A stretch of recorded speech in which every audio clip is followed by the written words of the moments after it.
today with two outstanding experts in the category of web television. We've got DeVere, who's the producer of Turn Your Show into Cash, and we have my good friend Ernesto Verdugo. He has an interesting middle name, which we'll reveal to you later, but he's coming all the way from Houston, Texas, and he is the host of Amazing Websites.tv.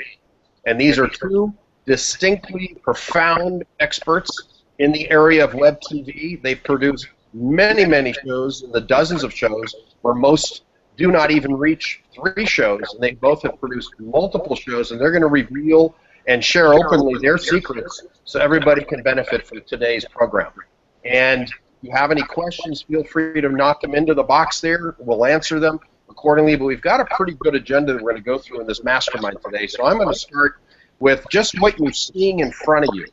I'm talking, and I want to start with what is the worst possible situation as a backdrop. Okay? I am wearing a purple shirt that may or may not have significance, and you can see behind me, I'm in my bedroom. I've got a ceiling fan with a light. I've got a mirrored closet. And in the bedroom unit, there are some bags that are draping up at the top, and you can look at my mini library with another mirror and my bed, but I don't want to get too personal. So we've got one with all sorts of distractions as the backdrop, and then I'm going to turn it over to my friend Ernesto. Let's look at his. Here you see him. He's sporting a beard today. He's got a headphone, and he's got a half smile. It's a little bit wry, but nonetheless, he's got a smile, and he's got his perfect lower third down here with his brand name called Ernesto Verdugo with Amazing Websites.tv. He's our second version. This is an improvement over having all of these distractions that are in the back. And then we have the super duper DeVere, who's the producer of Turn Your Show into Cash. She has got a big smile. She's got a new do today, a beautiful black dress. She's got a fancy camera, logo, and her whole branding here. And then behind her, it looks like she's in a movie studio, and then she's going to share some interesting possibilities that you can use for your show. Take it away, Ann. Okay, well, Mitch, thank you so much for putting this together. I'm really excited about this because, like you said, there are just so many ways we can actually show up on camera right now. Web TV is literally, it's leveling the playing field for all of us. So whether you're able to just turn on the webcam and be broadcasting from your bedroom, sharing your information, or the kitchen table, or wherever, it's convenient. I know people who are broadcasting from the deck in their backyard. That's their home.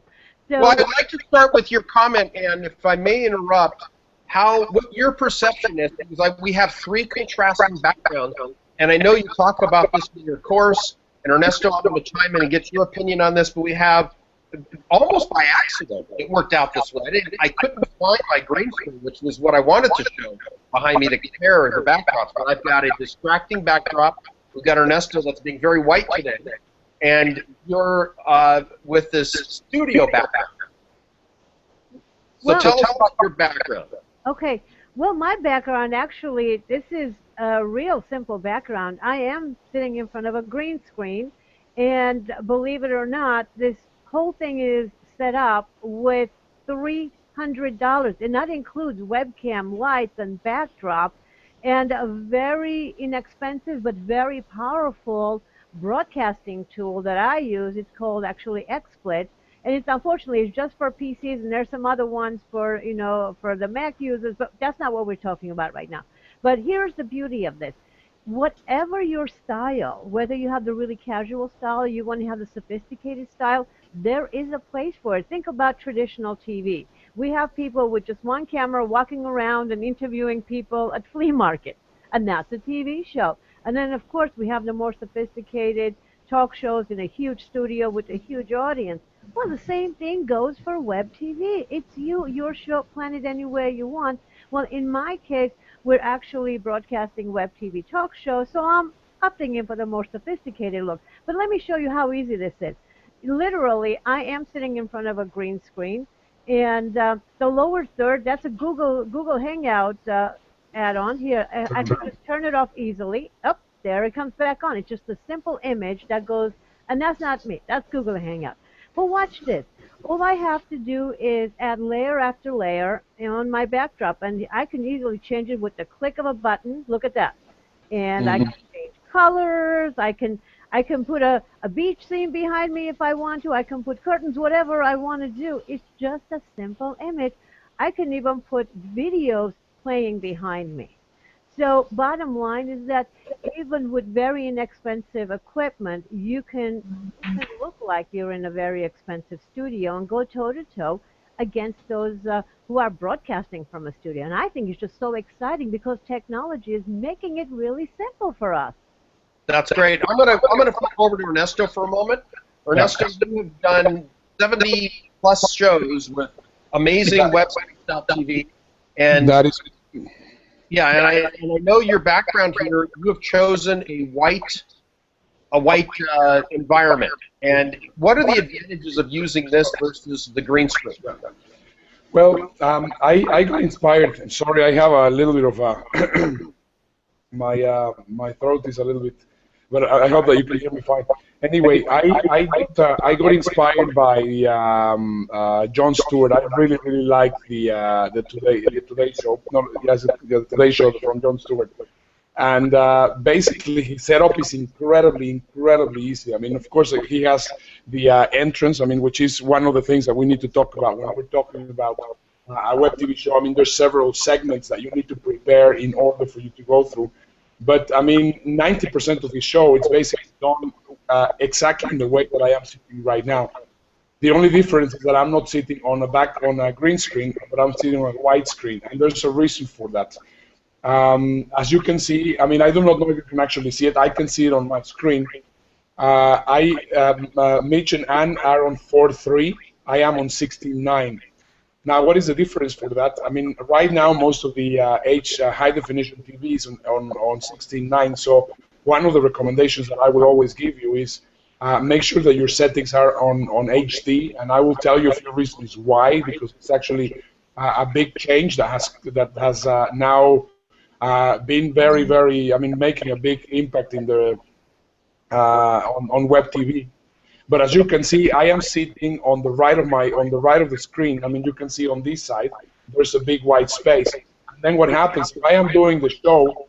I can basically put whatever I want on this part of the screen. If you remember the Today Show or the Daily Show, that's how it's called, the Daily Show with Jon Stewart. Jon Stewart, for example, is talking about something and he has just a logo standing there. This is very easy to do. I mean, you can just have the logo of whatever you're talking about. I mean, if you're promoting an affiliate program, you can have the logo of the affiliate program. If you're talking about whatever you're talking about, you can just have an image which is just supporting that. And it just gives you I mean, you can just change it all the time. And that's just a very nice and very professional setting. Besides what Ann was saying, I mean, she paid $300 for her studio. I paid zero. I just have a white screen. So one of the incredible things about web TV is that, yes, I mean, if you have a budget of 100, 200, 300, 1,000, 20,000, you can do incredible things. But also with a budget of zero, you can also do very cool stuff. When you say budget of zero, and you're talking about placing a logo, do you place the logo on your display, or do you actually write it on the whiteboard or place some type of a sticker behind it? No, I mean, in the software, on the software that I am using for editing, so I do the recording exactly as this is, and it's completely white. But I know that I need to be on the left side of the screen, so that on the right side of the screen I will have an empty space where I will be able to put an image, a logo, even I can put a smaller video playing there. I don't do that because the rendering gets to be a bit complicated. But if you can just include a picture or a logo or whatever, you can have it there, and it's great. What software do you use, Ernesto? When you said it was free.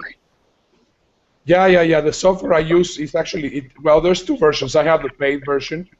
It is called AVS, Video Editing Software, and you can download it. You can download it for free, but I mean, there's a free version and there's a paid version. I have the paid version, but it's something like about $45. I mean, I'm working on PC, and it works great. I mean, it's just very nice. It is a lot easier to use than Sony Vegas, or a lot easier to use than most of the other software. And the reason why I want to keep it so easy is because, of course, when I'm teaching my students on how to do this, the first thing that comes in front, that comes, yeah, but I do not know how to use that. Yeah, but you know that software is very complicated. So I'm trying to stay as simple as possible, so that my show could also be an example to other people. Obviously, you can go as sophisticated as you want, but the level of entry is $0, which of course is great. Interesting. Now, Anne, have you used this software, or is it's something new that has been revealed to you today? Well, no, actually, I have heard of the software. There are actually quite a few inexpensive software, and that's a great one, Ernesto. Thank you for bringing that up. You know, a lot of people are actually using what comes with their programs. You know, the iMovie and things like that. So we can get sophisticated with the editing software as well. See, I'm very lucky. I have a husband who's an editor, so I don't have to do the editing myself. But there are so many ways to do this. And Ernesto, again, thank you for telling us about that one. We want to definitely put it in a comments area and use it. Yeah, well, see, in my case, because I'm able to use this, by the way, XSplit also is very inexpensive. You know, it's like $25 every 3 months, and it's $60 for the year. But I kind of do my editing. It will also record as I'm doing the broadcast, where I'm doing my video.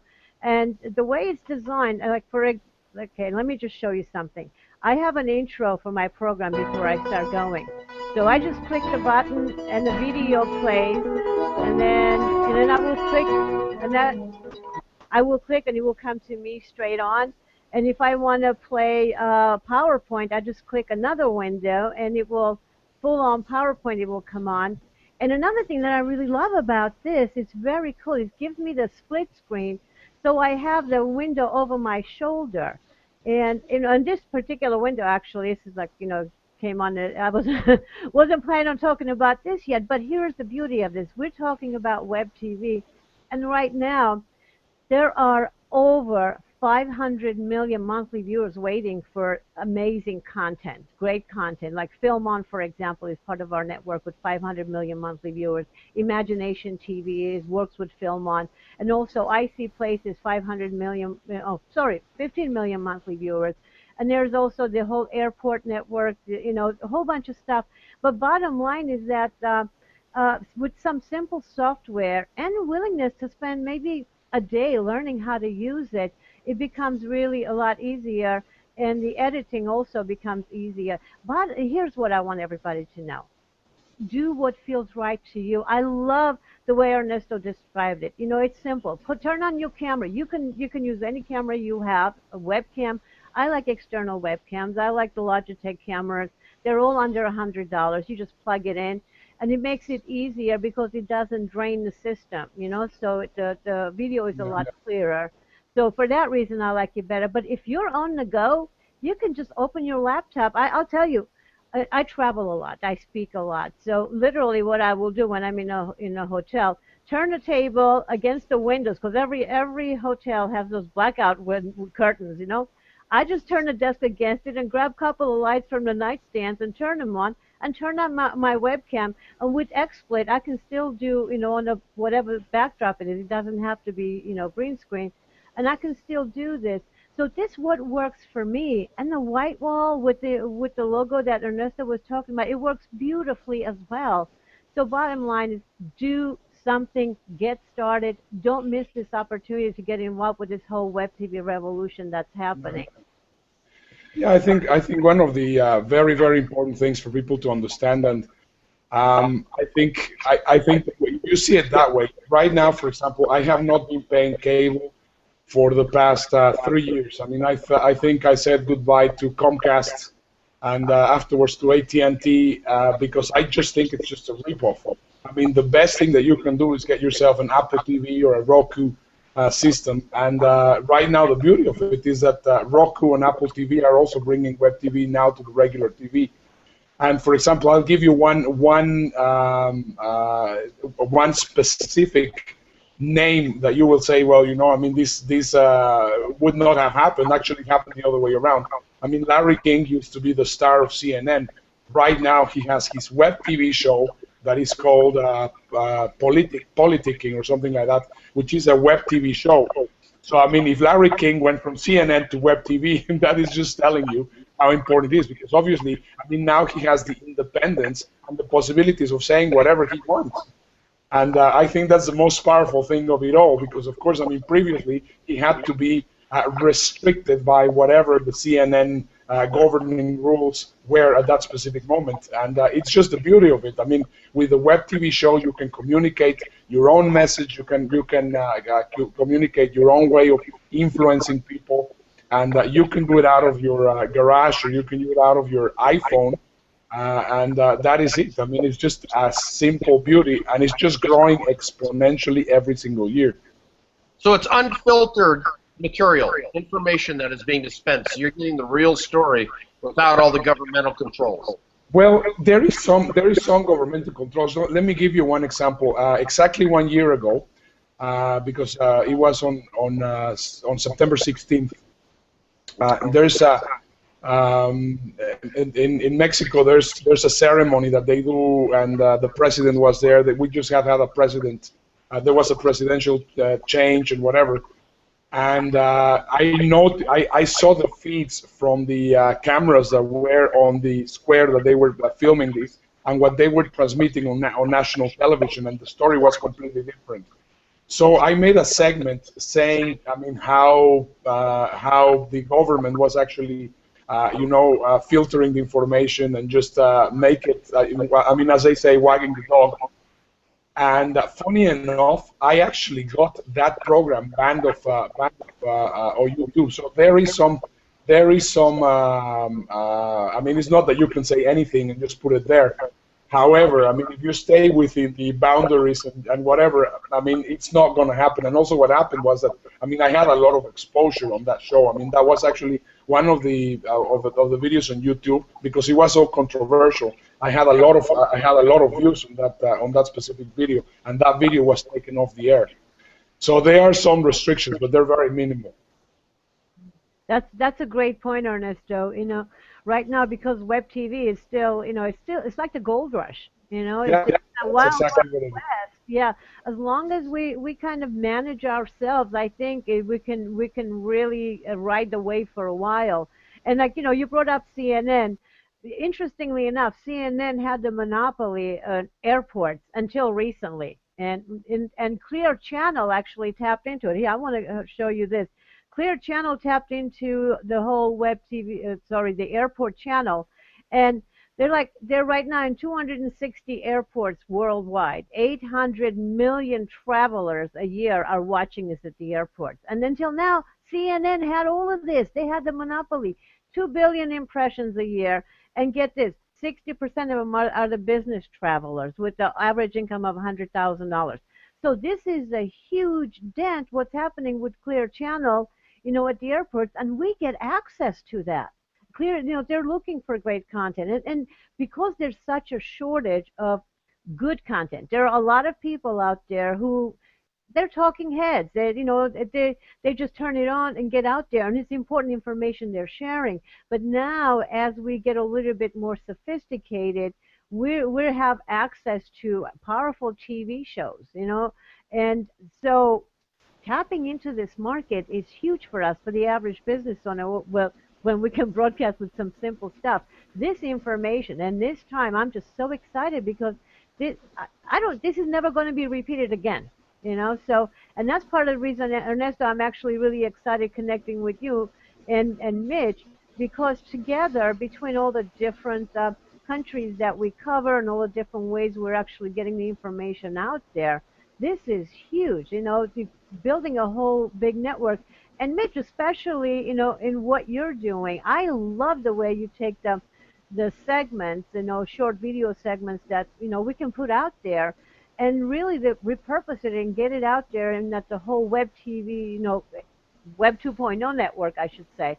So can you just actually tap into some of that? what are some of the ways we can take some of the videos we're creating right now and just really get it out there in a bigger way to drive traffic to watch our shows? Well, yeah, I mean, this goes back to basic marketing, where people are probably good at creating content. If they get to the point where they understand a show format, as Ernesto mentioned earlier, then they create the content. They've interviewed experts.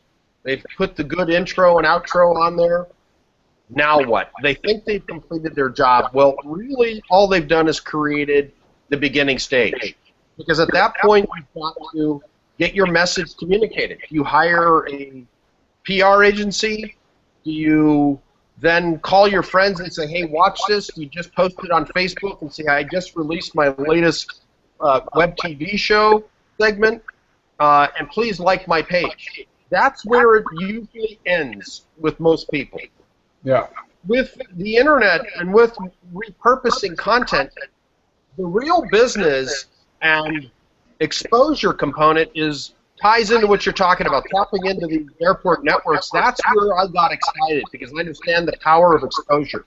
And what I'm doing with clients is taking their videos, taking their hangouts, and really repurposing it. What does that mean? Taking that core content, writing a press release announcing that it is now out on the markets. You're getting access to people that view press releases. Potentially, hopefully, ideally, you get picked up and exposed in a local newspaper or one of the press outlets that says, hey, I really like that topic about dog training, if you're running a dog training TV show, and how it's specific to Cocker Spaniels this week.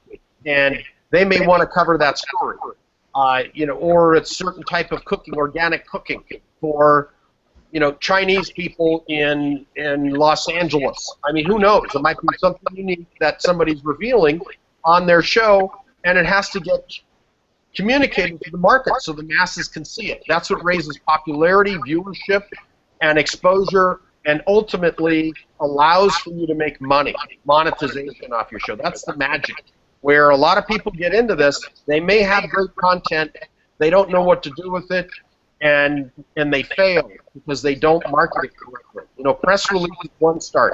You also communicate on related blogs with articles. You transcribe your show, and you get that content exposed on PDF document sharing sites. You also tweet about it. You then repurpose your video and post it on 60-plus Web 2.0 properties, social bookmarking sites, other social networks that you haven't thought of. You may post this in a number of areas just so you gain eyes and viewership and a call to action. And the call to action is key. I mean, there's so many elements to putting this together. It's just the basic are covered in creating the show. We started with, look at my background, look at Ernesto's background, look at your background. All three are unique, and mine is obviously what you don't want to do, and there was a reason for that, and then Ernesto has his version using the white background, you've got yours. Those are just mechanical elements. But taking content, once it's created, good content, usable content, consumable content, and getting it out there and viewed is the whole business side, and that's what's critical. I think there's a very, very, very important thing that we need to cover at this moment, and I think most people think that they're going to have a TV show when they do a couple of videos. Doing a video and uploading it to YouTube is not a TV show. I mean, that's just a video. I mean, just could be the video of, the funny cat video that you see on YouTube or whatever. I mean, it is you need to think a little bit further down the road, and also you need to think like a marketer. I mean, why is it called a TV show? It's going to be a season. You call them episodes. I mean, you have to understand a little bit the lingo. Why are you doing it?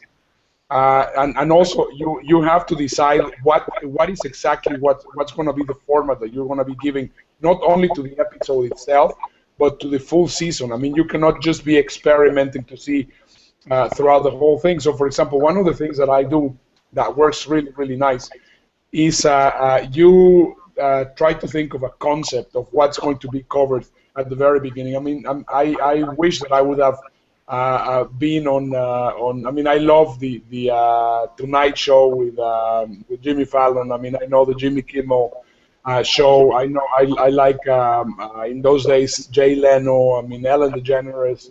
All those shows, and all of them, no matter when you see them, they have a specific format. I mean, you possibly don't see it and you do not identify the pattern.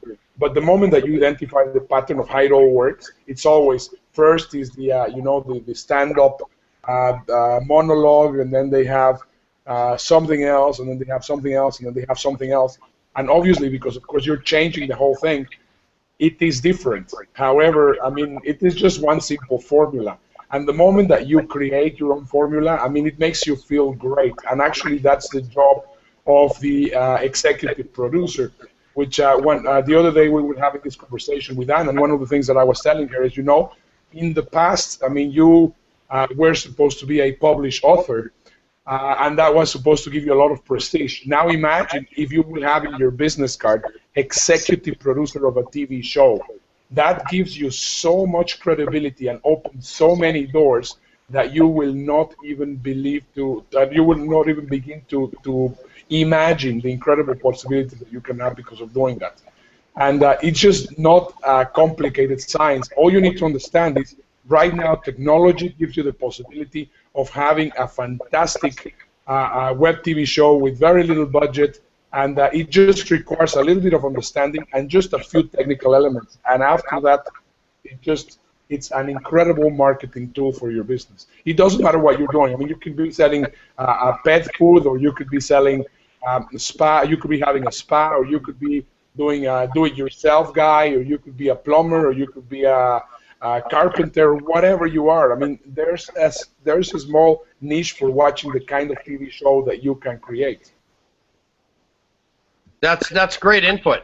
And one thing I want to, before we wrap up today, I want to have both of you chime in, and what your experience is. We're using Google Hangouts as the format, the platform today, and there's also something called YouTube Live.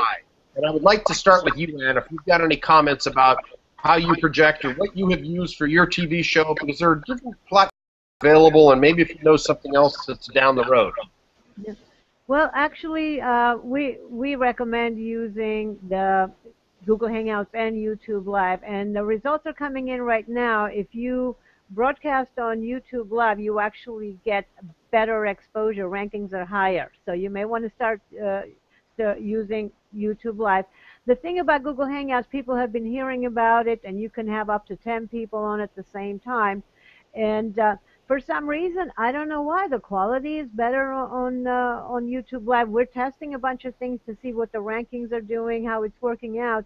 But here's my understanding is, even if you are broadcasting on YouTube Live, it's still going on to Google Hangouts at the same time. At least at this time, YouTube and Google, they're changing something every day. But regardless of where you start your Hangout or where you start broadcasting, it does also put it on the other one. Like right now, we're on Google Hangouts. Well, it's automatically saving it on your YouTube channel and vice versa. So not having had a whole lot of experience, between the two going back and forth right now, I think I'm going to toss this over to Ernesto on this one. Well, I very honestly, I do not do streaming, and there's a reason for that. When you have a format on a show, and you want to, for example, I like a lot the format that Oprah Winfrey uses. Let me just give you some example of formats so that you will know what we're talking about when we're talking about formats.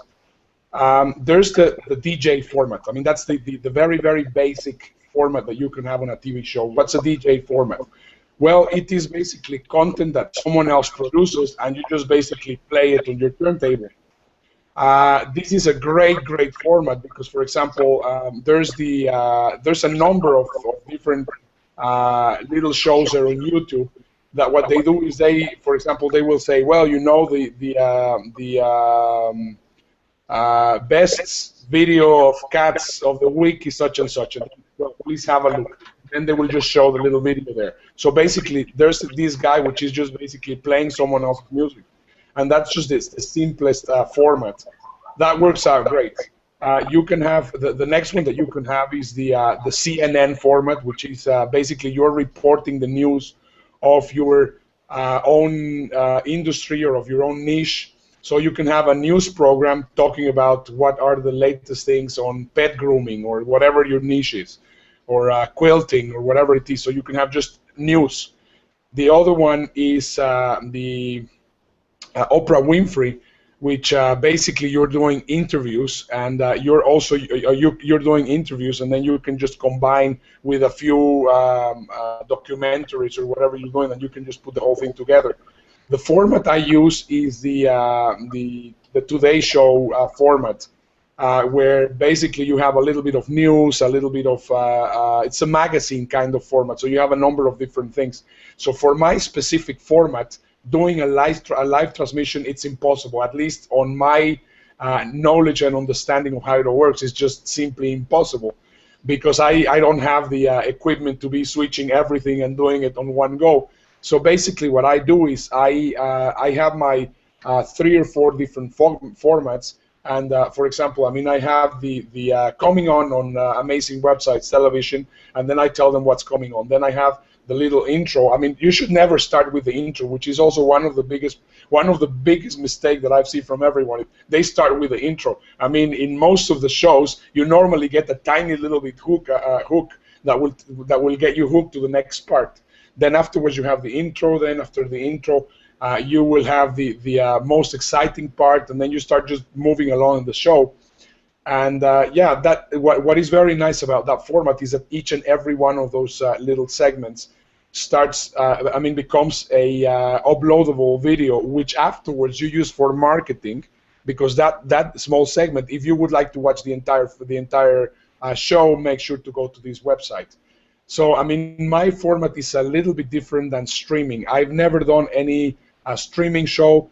And also, what is great is, I mean, as you notice, I have a bit of an accent now that even my throat is not 100% okay. I mean, I have a bit of an accent, and in some cases, you know, I would like to edit myself. I would like to edit myself whenever I say something which is incorrect, or whenever there is something that I didn't really like, or possibly enhance with a little bit of a sound effect or whatever.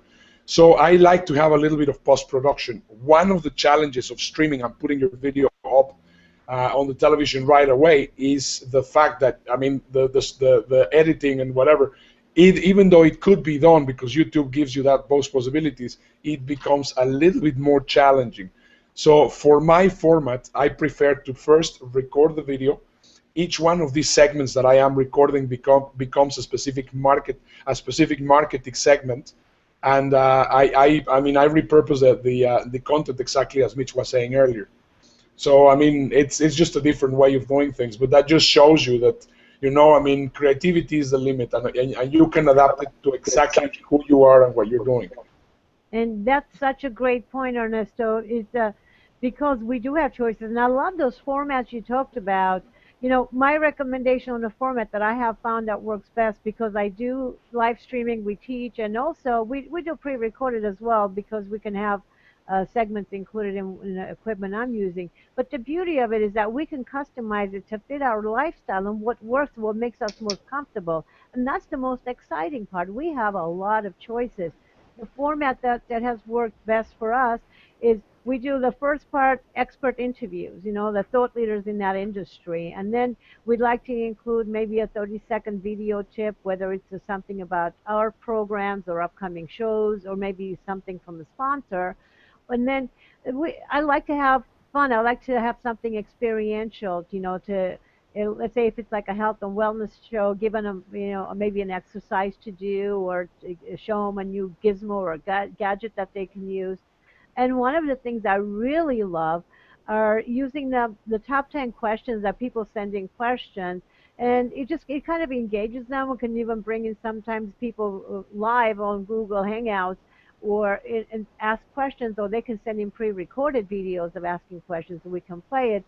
And the thing I love about doing the top 10 questions is it makes it so easy for us to know what your audience wants, you know? They asking questions about something specific, then you know there is a segment you want to create on that. They'll give you lots of ideas. So choices are many. I mean, all the amazing ones that Ernesto just shared with you. They're simple and easy to decide which one it is, whichever one resonates with you. Just start. Even if Yeah. it's just simple interviews, just start.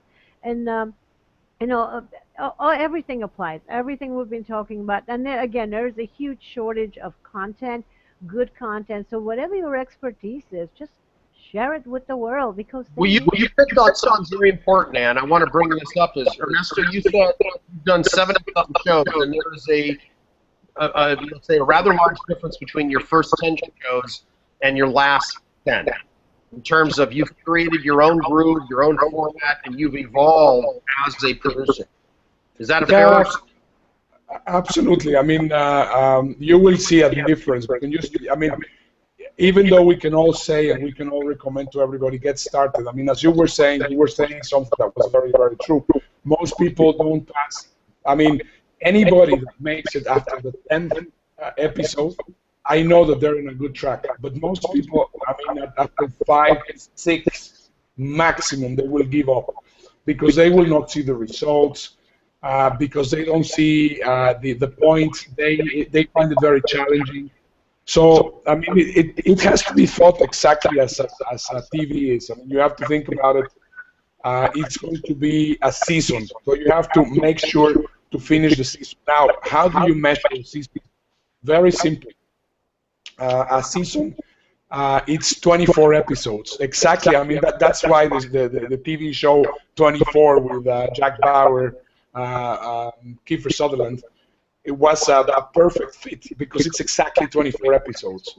So if you actually manage to go over season 2, or sorry, finish season 1 and start a season 2, you know that you have already understood it. So you should go in thinking long term, not just thinking, well, I'm going to be doing 2 episodes or 3 episodes. The first episodes are going to suck. They're going to be crap. But that's exactly what the pilot is. So basically, I mean, you create your pilot. It's not going to be very good. The format's going to be mistakes. There's going to be all sorts of things. I mean, if you see the pilot of the Big Bang Theory, for example, or Friends, or some of the biggest shows ever, I mean, that pilot episode sucks. But on that specific episode, they figured out what they can do to get it changed.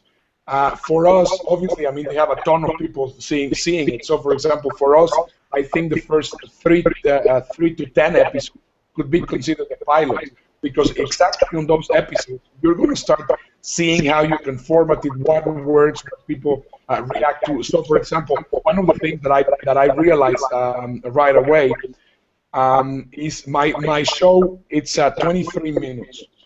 And there's a specific reason why my show is 23 minutes, because that's exactly the format that they have in most of the TV shows that last for half an hour, because there's always 7 minutes which are included for advertising. So the exact time for that format that I'm used to is 23 minutes.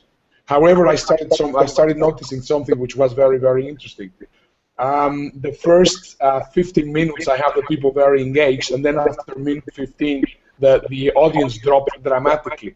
And that was when I started with the interview. So I realized that my audience was not interested in interviews. However, I continue using the interviews because, of course, I mean, I was piggybacking on whoever I was interviewing. I mean, if they have already an audience, even though nobody wanted to watch their interview, the fact that I was piggybacking on them, of course, gave me a lot of exposure to myself. So, and all these things nobody taught me about them. I mean, I just figured it out as I went along. But basically, my pilots lasted for, I mean, the first 5, 6, 7 different episodes. I mean, you'll see them, and they're horrible. But I mean, afterwards, I mean, if I just see the latest shows that I have been doing, they're working great. For example, in the first interviews, I was just using the format of 4:3. Right now, I am using the professional 18 format of 16:9, which is the you know, I mean, is normally you have a square, and the other one will be the rectangle.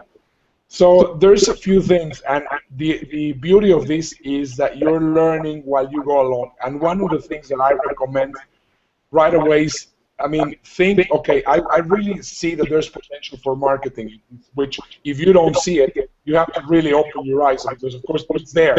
It's there and it's very clear. There's a lot of potential. However, you need to understand that this is not a sprint thing, and after 6 episodes, it's not going to be winning an Emmy. So basically, you have to take it little by little, and your goal should be to finish 1 season. And again, 1 season is 24 episodes. And that episode, I mean, that doesn't mean that you need to have 23 minutes. I mean, you can have episodes of 2 minutes. My friend James Schramko has a very, very powerful format, which is 2 minutes. Brian, what's his name? Oh my goodness, what's his name? He had the Web 2.2 and 2.2 minutes. I don't remember what his name was, but anyway, it was a 2-minute format. So I mean, it doesn't have to be 23 minutes as long as you stick to your program. Also, another big tip is if you're going to start a show. For example, you want to have a daily show or a weekly show or whatever. Make sure that you're always doing it and transmitting it or putting it on the right day at the same time. It works exactly like television. I mean, the more that you take the format from regular television, your web TV show, and incorporate it like that, the more powerful and effective it would be. Sorry. Well, that's great content. And that's about all the time we have today. And we'll continue this on our next episode. Between we have DeVere, we have Ernesto Verdugo, and my name is Mitch Carson. Thank you for your contributions, guys. We'll see you next time. See you. Bye-bye, everybody.